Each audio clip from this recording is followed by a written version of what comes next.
हमारी पृथ्वी हमारा घर सौरमंडल का तीसरा सदस्य है। इससे ब्रह्मांड में एकमात्र ग्रह जहां पर जीवन संभव है। आज पृथ्वी पर जीवन है। एक उन्नत मानव सभ्यता और करोड़ों जीव जंतु इस धरती पर निवास करते हैं। लेकिन दोस्तों, क्या आप जानते हैं कि इतनी सुंदर दिखने वाली ये हमारी पृथ्वी आखिर आई कहां से है और इसका जन्म कैसे हुआ है? सागर, महासागर, पृथ्वी पर ऑक्सीजन कहां से आई और एक सबसे बड़ा रहस्य की पृथ्वी पर जीवन की शुरुआत आखिर कैसे हुई? तो आइए हम इन सभी रहस्यों से फायदा उठाते हैं और चलते हैं आज से करीब 4.6 अरब साल पहले। ऐसे समय में जहां ना तो सूरज था, ना ही पृथ्वी और ना ही चंद्रमा थी। सिर्फ हाइड्रोजन और हीलियम से बना एक बहुत बड़ा बादल था जो आकाश गंगा के चारों ओर चक्कर लगा रहा था, जिसे सोलर नेबुला कहा गया है। ये विशाल बादल तारों, कंकड़ों और विभिन्न गैसों का मिश्रण था। ये बादल गुरुत्वाकर्षण के प्रभाव में आकर सिकुड़ने लगा और आसपास की गैसें और धूलकण बादल के केंद्र में जमा होने लगी, जिससे केंद्र का तापमान काफी बढ़ गया था। और एक दिन अचानक तारों के आपसी टकराव से एक बादल में एक भयंकर विस्फोट होता है और इस विस्फोट से जन्म होता है हमारे आज के सूरज का। और हमारे सौर मंडल को एक केंद्र मिल चुका था। सूरज के गुरुत्वाकर्षण से आसपास के धूलकण और पत्थर आपस में जुड़ने लगे, सूरज के चारों ओर परिक्रमा करने लगे। समय बीतता गया और पत्थर के आपस में जुड़ने से कई किलोमीटर लंबे सूक्ष्म ग्रहों का निर्माण होने लगा और धीरे धीरे यह सूक्ष्म ग्रह पूर्ण आकार लेने लगे। इन्हीं में से एक हमारी पृथ्वी थी, लेकिन इसे हम पृथ्वी नहीं कह सकते क्योंकि यह इस समय एक आग का गोला थी, यानी कि आज के समय का वेनस शुक्र ग्रह के समान थी। अपने शुरुआती समय में पृथ्वी की सतह का तापमान लगभग 1400 सेल्सियस था। यहाँ ऑक्सीजन का नाम और निशान तक नहीं था। धरती पर लगातार उल्कापिंडों और धूमकेतुओं की बरसात हो रही थी, जिसकी वजह से पृथ्वी सतह पर कई किलोमीटर लंबी खौलती लावा की नदियों का निर्माण हो रहा था। पूरी धरती पर ज्वालामुखी के विस्फोट हो रहे थे और उल्कापिंड धरती पर आग बरसा रहे थे। इस समय को ईडियन युग नाम दिया गया है। आज से करीब 4 अरब साल पहले ग्रेविटी के प्रभाव से पृथ्वी के सतह की सभी भारी और गर्म पदार्थ केंद्र की ओर आने लगे और पृथ्वी के केंद्र यानी कि क्रिस्ट में जमा होने लगी। इससे पृथ्वी की सतह धीरे धीरे ठंडी होने लगी और ज्वालामुखी से निकलने वाली विभिन्न प्रकार की गैसें हमारे वायुमंडल का निर्माण करने लगीं। ऐसा माना जाता है कि इस समय पानी धूमकेतुओं के साथ जमी हुई बर्फ के रूप में पृथ्वी पर आया था। यह बर्फ गर्मी के कारण भाप में बदलने लगी और बादलों का निर्माण होने लगा। ये बादल तेज मूसलाधार बरसात के साथ कई करोड़ों साल तक इस धरती पर बरसते रहे। यह प्रक्रिया करोड़ों सालों तक ऐसे ही चलती रही, जिसके फलस्वरूप विशालकाय समुद्रों का निर्माण हुआ और अंततः पृथ्वी जलमग्न हो गई। और लगभग इसी समय एक थिया नाम का ग्रह, जो कि मंगल ग्रह से कम आकार का था, करीब 12 किलोमीटर पर सेकंड की गति से पृथ्वी की ओर बढ़ता चला आ रहा था और कुछ ही देर में यह पृथ्वी से टकराता है और एक भयानक विस्फोट होता है। इसे द लेट हेवी बॉम्बार्डमेंट या भीमकाय परिकल्पना का नाम दिया गया और इसी की वजह से पृथ्वी का कुछ बाहरी हिस्सा पृथ्वी से अलग हो गया। इसके फलस्वरूप यानी कि पृथ्वी का एकमात्र उपग्रह चंद्रमा का जन्म हुआ। धीरे धीरे समय बीतता गया और चंद्रमा समय के साथ ठंडी होती गई और करोड़ों सालों तक लगातार एस्टेरॉयड की बरसात होने के कारण चांद में दाग पड़ गई। लेकिन इस समय चंद्रमा पृथ्वी के बहुत ही करीब था और पृथ्वी के गुरुत्वाकर्षण के कारण पृथ्वी के चारों ओर चक्कर लगाने लगा और जैसे जैसे समय बीतता गया पृथ्वी के गुरुत्वाकर्षण के कारण चंद्रमा की से दूर होता गया। आज से लगभग 3.5 अरब साल पहले पृथ्वी पर आर्के युग की शुरुआत हो चुकी थी। पृथ्वी पर गिरने वाले उल्कापिंडों और धरती पर ज्वालामुखी के विस्फोटों का क्रम चलता रहा और समुद्रों के अंदर ज्वालामुखी विस्फोटों से निकलने वाली गैसों और अमीनो एसिड की वजह से समुद्र का जल पूरी तरह से अम्लीय होने लगा और कहीं ना कहीं यही कारण बना पृथ्वी पर जीवन की उत्पत्ति का। ये थे यूनिसेलुलर यानी कि एक कोशिकीय जीव। ये जीव आज की तरह ऑक्सीजन पर नहीं बल्कि मीथेन गैस पर जिंदा रहते थे, क्योंकि इस समय पृथ्वी पर ऑक्सीजन के ना के बराबर थी।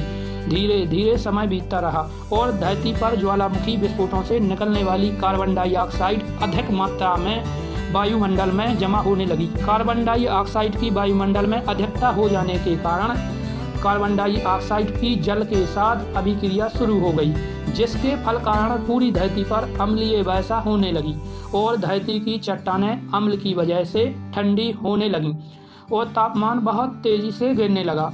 आज से करीब 2.4 अरब साल पहले पृथ्वी पर हिमयुग की शुरुआत हो चुकी थी।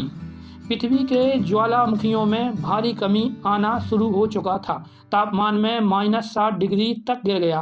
तापमान की इस भारी गिरावट के कारण हमारी पृथ्वी लगभग 2.5 करोड़ सालों के लिए बर्फ के गोले में तब्दील हो गई। लेकिन ये समय पृथ्वी के लिए एक वरदान साबित होने वाला था, क्योंकि बर्फ से ढके समुद्रों के नीचे जीवों की संभावनाओं ने पनपना बंद नहीं किया था। धीरे धीरे पूरी धरती पर बर्फ ने अपना कब्जा कर लिया। जहाँ देखने सिर्फ बर्फ ही बर्फ थी। समय बीतता रहा और समय के साथ पूरी धरती पर से बर्फ से ढक गई, लेकिन यह सिलसिला ऐसी थोड़ा थमने वाला था। करीब 1.5 अरब साल पहले पृथ्वी पर ज्वालामुखी एक बार फिर से सक्रिय हो गया और वायुमंडल में कार्बन डाइऑक्साइड का उत्सर्जन करने लगी, जिससे वायुमंडल में कार्बन डाइऑक्साइड तेजी से बढ़ने लगी और पृथ्वी का तापमान एक बार फिर से बढ़ने लगा, जिससे फलस्वरूप बर्फ पिघलने लगी और बड़े बड़े हिमखंड पिघलकर समुद्र का निर्माण करने लगी। धरती का वातावरण एक बार फिर से समान लगा। आज से करीब 1 अरब साल पहले हिमयुग के अंदर जल में बहुकोशिकीय जीवों का विकल्प होने लगा। अलग अलग प्रकार के जीव विकसित हो रहे थे। कई प्रकार की मछलियाँ, विभिन्न प्रकार के कीड़ों और पेड़ पौधों का विकास शुरू हो चुका था। यही पौधे अथोसिज्म की क्रिया द्वारा ऑक्सीजन का निर्माण करने लगे और अब धरती पर भी पेड़ पौधे फलने फूलने लगे थे, जिससे ऑक्सीजन का अधिक मात्रा में उत्पादन होने लगा और वायुमंडल में ऑक्सीजन की मात्रा धीरे धीरे बढ़ने लगी। समय बीतने के साथ साथ जल में रहने वाले जीवों में आनुवंशिक बदलाव के कारण, जिसकी वजह से कुछ ऐसे जीव विकसित हुए जो जल से बाहर निकलकर जमीन पर अपने कदम रखने लगे। ये थे उभयचर, यानी कि पानी और जमीन दोनों में जिंदा रह सकते थे। समय बीतता गया और धरती पर जीवों के विकास की प्रक्रिया चलती रही, जिसमें कई प्रकार के जीव शामिल हैं।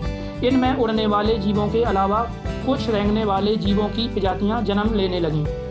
समय गुजरता गया और आज से लगभग 23 करोड़ साल पहले पृथ्वी का वातावरण काफ़ी हद आज के समान बन चुका था और धरती पर जीवन के विकास की प्रक्रिया प्रारंभ हो चुकी थी।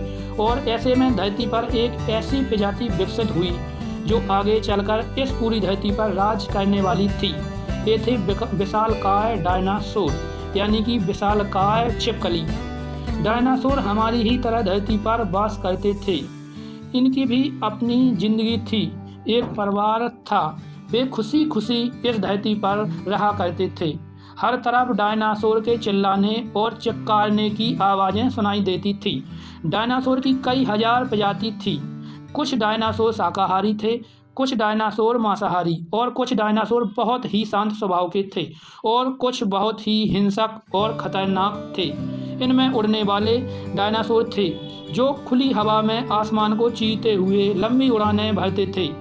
उड़ने वाले डायनासोर के अलावा कुछ जल में रहने वाले डायनासोर की प्रजातियां भी जो खुले में आसमान के नीचे समुद्र में निवास करते थे। और ऐसी भी प्रजातियां थीं जो कद में आज के इंसान के बराबर या उनसे भी छोटी हुआ करती थी। ये आकार में जितनी छोटी होती थीं उतनी ही खतरनाक होती थी। डायनासोर अपने समय के सबसे सफल जीव थे, लेकिन ऐसा नहीं कि उन्हें किसी से खतरा नहीं था।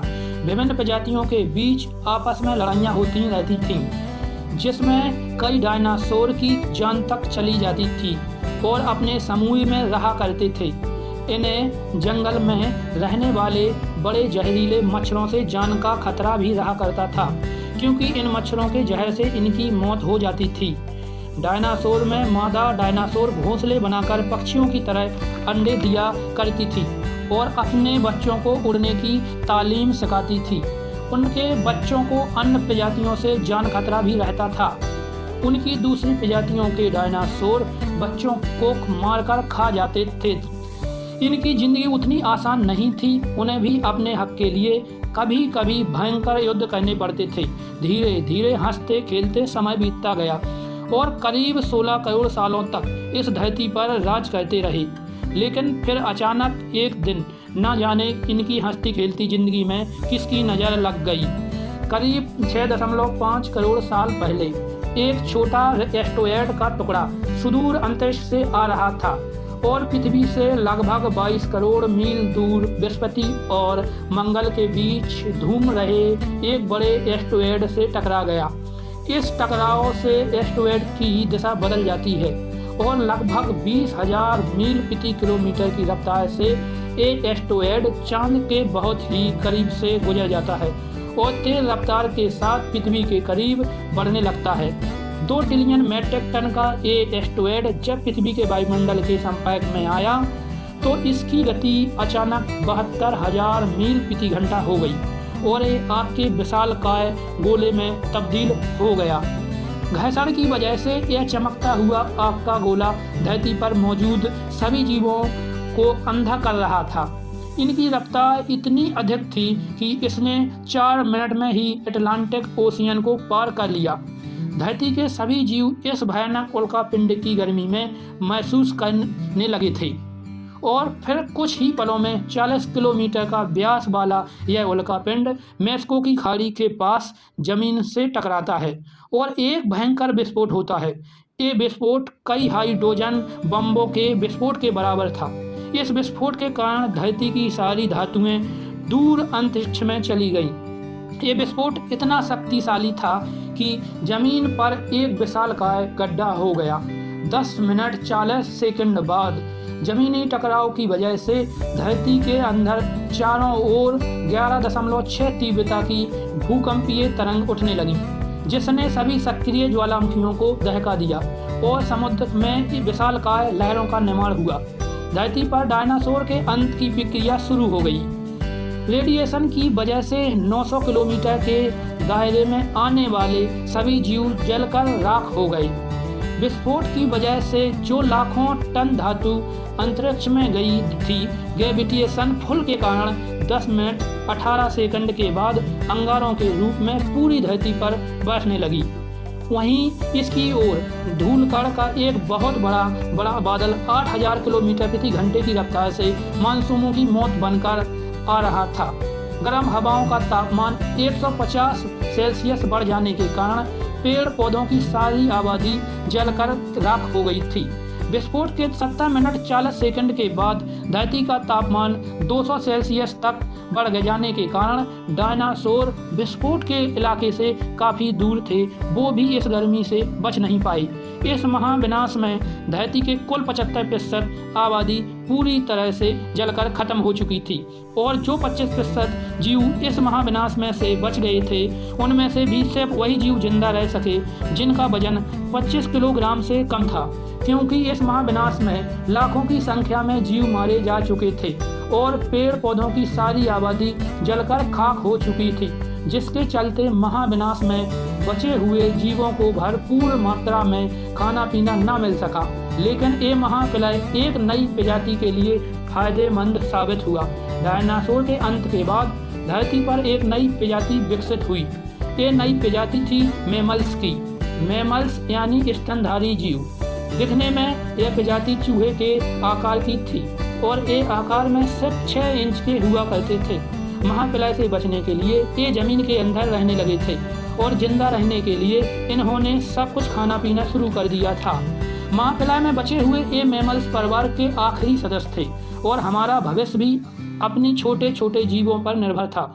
इतने बड़े महाप्रलय के गुजरने के बाद धरती एक बार फिर से फलने फूलने लगी थी और सतह पर नए नए पेड़ पौधे उगने लगे थे। खाने पीने की समस्या धीरे धीरे दूर होने लगी। थी। यूसी इकोप युग में 5.5 करोड़ साल पहले एडोप्टेन रेडिएशन प्रक्रिया से इन जीवों में एक एवोल्यूशन होने लगा। इससे एक नई प्रजाति विकसित हुई। ये प्रजाति थी क्राइमेट्स की। क्राइमेट्स मैमल्स परिवार से विकसित सबसे पहले जीव थे। ये जीव दिखने में बंदर के आकार के थे। ज़्यादातर ये जीव पेड़ों पर रहते थे और फल खाते थे। धीरे धीरे समय बीतता गया और लाखों सालों बाद इन क्राइमेट्स में एक महत्वपूर्ण एवोल्यूशन हुआ और इनकी पूंछ धीरे धीरे छोटी होने लगी, शरीर लचीला होने लगा और हाथ लंबे होने लगे। ये थे हमारे पूर्वज, दी ग्रेट एप्स, पिएरोलापिथिकस। इन्हीं से मानव जीवन के प्रथम चरण की शुरुआत हुई। ये अफ्रीका महाद्वीप के पूर्वी जंगलों में निवास करते थे। पेरोला पेड़ों पर रहते थे और एक डाल से दूसरी डाल पर झूलते रहते थे। ये पेड़ों पर चल सकते थे और कभी कभी ये अपने दोनों पैरों पर चल सकते थे। ये डालों पर झुककर चलते थे और इन्हें अपना खाना पेड़ों से ही मिलता था। ओलिगोसीन इपोच में आज से 3 करोड़ साल पहले ग्लोबल गोले में घास के मैदान बढ़ने लगे और जंगलों में भारी कमी आना शुरू हो गई।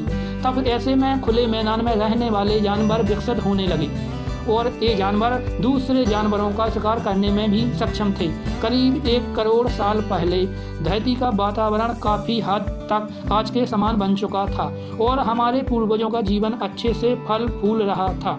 तभी अचानक 40 लाख साल पहले धरती की टाइटेनिक प्लेट्स में हलचल हुई और अफ्रीका के पूर्वी इलाके में एक नई पर्वत श्रृंखला का निर्माण हुआ। ये पर्वत श्रृंखला थी ईस्ट अफ्रीकन रिफ्ट वैली।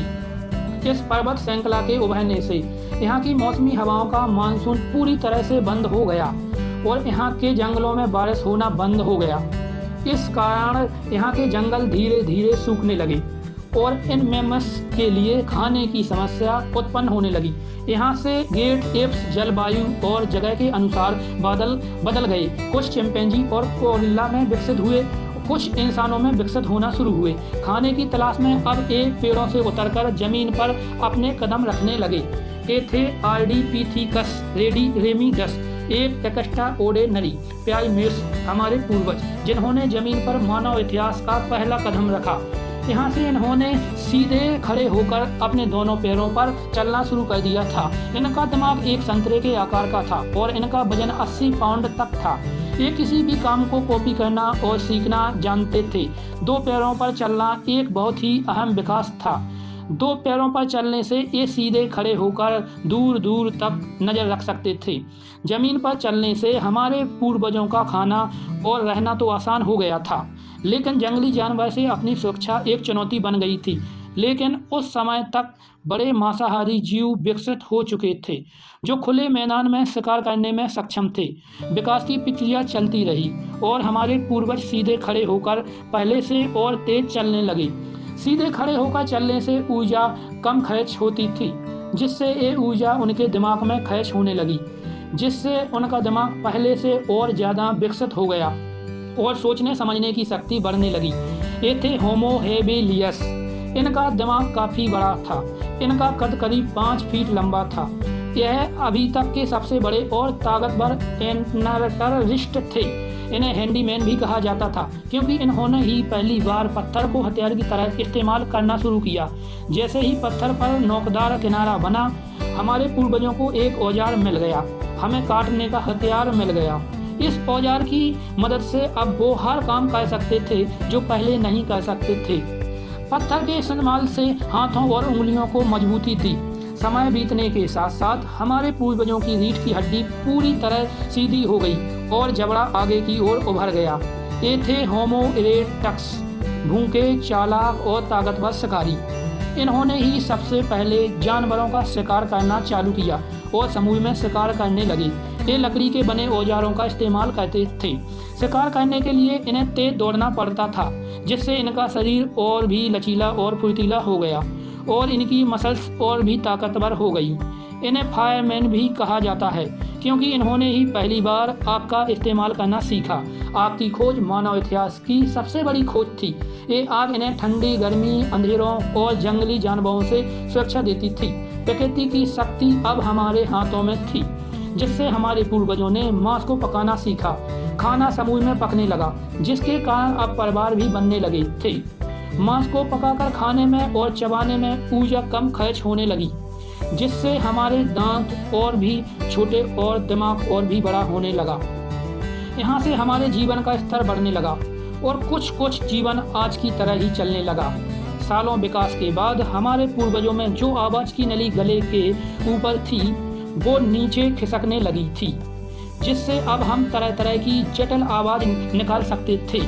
यहाँ से पहली बार कोई संदेश एक इंसान से दूसरे इंसान तक पहुँचना शुरू हुआ था। हमने बोलना शुरू कर दिया, एक दूसरे से आवाज़ों में बात करने लगे। यहाँ से मानव जीवन का विकास प्रारंभ हुआ। आज से करीब 1.5 लाख साल पहले धरती पर बड़े और विशालकाय जीव विकसित हो गए थे। इन्हें मैमल्स कहा जाता था। हाथियों की ही एक प्रजाति थी। इन्हें दांत और लंबी सूंड होती थी। जीवों की यह प्रजाति मानव जीवन के लिए काफ़ी कारगर साबित हुई। धीरे धीरे हमारे पूर्वजों ने इनका शिकार शुरू कर दिया। ये थे निएंडरथल्स। निएंडरथल्स हमारे पूर्वजों में सबसे उच्च स्तर की प्रजाति थी। इनके पास एक तेज हथियार और साथिर दिमाग था। ये जंगली जानवरों का शिकार करना और उनसे अपना बचाव करना जानते थे। इन जीवों का शिकार करके ये अपने लिए भोजन का प्रबंध करते थे और इनकी खाल से वस्त्र बनाकर पहनते थे। निएंडरथल्स पूर्वी अफ्रीकन में गुफाओं में रहते थे। ये खतरों से अपनी सुरक्षा करना जान गए थे। इन्होंने ही सबसे पहले धार्मिक परंपराओं की शुरुआत की और मनुष्य की मृत्यु के बाद अंतिम संस्कार की प्रथा प्रारंभ की। समय बीतने के साथ साथ धरती की टाइटोनिक्स प्लेट्स में लगातार बदलाव होने शुरू हुए, जिससे धरती के 2 बड़े महाद्वीप एक दूसरे के पास आने लगे, जिससे हमारे देश भारत का निर्माण हुआ, जो एशिया महाद्वीप की ओर तेजी से बढ़ रहा था। इन दोनों प्लेटों के आपस में टकराने से हिमालय जैसे विशाल पर्वतमालाओं का निर्माण हुआ। इन्हीं में से एक थी माउंट एवरेस्ट, जिसे हम दुनिया की सबसे ऊंची चोटी के नाम से जानते हैं। इन पर्वतमालाओं के बनने से मौसम का पैटर्न बदलने लगा और इनसे गिरने वाला बर्फ गंगा यमुना जैसी नदियों का निर्माण करने लगा। आज से 1 लाख साल पहले आज के इंसान ने अपना रूप ले लिया था। ये थे होमो सेपियंस यानी हम। इनका विकास भी अफ्रीका में हुआ था। इनमें कुछ घुमक्कड़ प्रजाति के थे। ये अब कहीं भी आ जा सकते थे, एक दूसरे से बात कर सकते थे, अपने हथियार बना सकते थे, आग को काबू कर सकते थे और अपनी जिंदगी को और विकसित और बेहतर बना सकते थे। महाद्वीपों के खिसकने से अफ्रीका और यूरेशिया जुड़ गए और इनसे बनी एक बहुत बड़ी जमीन एफ्रो यूरेशिया। अब इंसान अफ्रीका से निकलकर यूरोप की ओर बढ़ने लगे। धीरे धीरे हम पूरे यूरोप में फैल गए और हमने पहिए का आविष्कार किया। पहिए का आविष्कार एक महत्वपूर्ण खोज थी जिसने हमारे जीवन को और आसान बनाया। करीब 50,000 साल पहले आइस से शुरू हुए थे और उत्तरी ध्रुव से आगे बढ़ने लगा, जिससे धरती का तापमान गिरने लगा और ठंड बढ़ने लगी। करीब 20,000 साल पहले जब बर्फ अपने चरम पर थी, तब इंसान नॉर्थ ईस्ट साइबेरिया के बर्फीले भूखंड तक पहुंच गया, जहां इंसान का सामना आइस एज की मुश्किलों से हुआ। लेकिन इतनी कठिन परिस्थितियों में भी इंसान हर उस हुनर का विकास कर रहा था जिससे वो सच्चे मायनों में इंसान बन सके। आइस एज में ऐसे ऐसे रास्तों का निर्माण किया जिससे इंसान दुनिया भर में फैलने चले गए। उसी वक्त दुनिया की खोज में निकला इंसान चाइना और ऑस्ट्रेलिया तक पहुंच गया था। करीब 10,000 साल पहले इंसान नॉर्थ अमेरिका तक पहुंच गया। आइस एज के इतने कठोर दौर में भी हमने हार नहीं मानी। हमने बुरे हालातों से निपटना सीखा, खुद को उस माहौल में ढालना सीखा और हम ज़्यादा समझदारी से काम लेने लगे। और धीरे धीरे समय बीतने लगा और बर्फ पिघलने लगी। महासागरों का जल स्तर एक बार फिर से बढ़ने लगा, इसलिए जो इंसान जहाँ पर था वहीं पर फंस के रह गया और उन इलाकों में उन्हें जो कुछ मिला उसी के सहारे जीने की कोशिश करने लगे। जब ग्लेशियर पिघले तो उसने नदियों, झीलों और खाड़ियों का निर्माण हुआ। उसके बाद ये नक्शा बना जिसे हम आज जानते हैं। अफ्रीका में तेज बारिश से विक्टोरिया झील का पानी बढ़ा, जिससे इजिप्ट में नील नदी का निर्माण हुआ। आज के पाकिस्तान में इंडस यानी सिंधु नदी का जन्म हुआ। वहीं चाइना में पीली और यांगसी नदी बहने लगी और फिर इन सभी नदी घाटियों का और उपजाऊ जमीनों में मानव सभ्यता का इतिहास लिखा गया। धीरे धीरे मौसम सामान्य हुआ और हमारी आबादी बढ़ने लगी। हमने पूरी दुनिया में अपनी बस्तियां बसाई। हमने अपनी ज़रूरतों के अनुसार खेती शुरू की और पशुओं को पालना शुरू कर दिया। हमारा रंग, रूप और शरीर का आकार जलवायु और जगह के अनुसार बदलने लगा। हमने धातुओं की खोज की जिससे गांवों और शहरों का निर्माण हुआ। हमने शिक्षा के क्षेत्र में कदम रखा जिससे हमारे जीवन का स्तर बढ़ा और हमने कई भाषाओं का निर्माण किया जिससे हमारी सभ्यता और संस्कृति का जन्म हुआ। हमने विज्ञान और तकनीक में उपलब्धियां हासिल की जिससे हमें एक नई ऊर्जा ताकत मिली जिससे हम भविष्य की चुनौतियों का सामना करने में सक्षम हुए। ये है हमारी समय। आज हम पूरी तरह विकसित हैं। इस धरती पर हम इंसान इकलौते ऐसे इंसान हैं जिसमें सोचने समझने की क्षमता अपार है। दोस्तों, आज का वीडियो कैसा लगा? वीडियो पसंद आया हो तो लाइक एवं चैनल को सब्सक्राइब करें। जय हिंद, वंदे मातरम।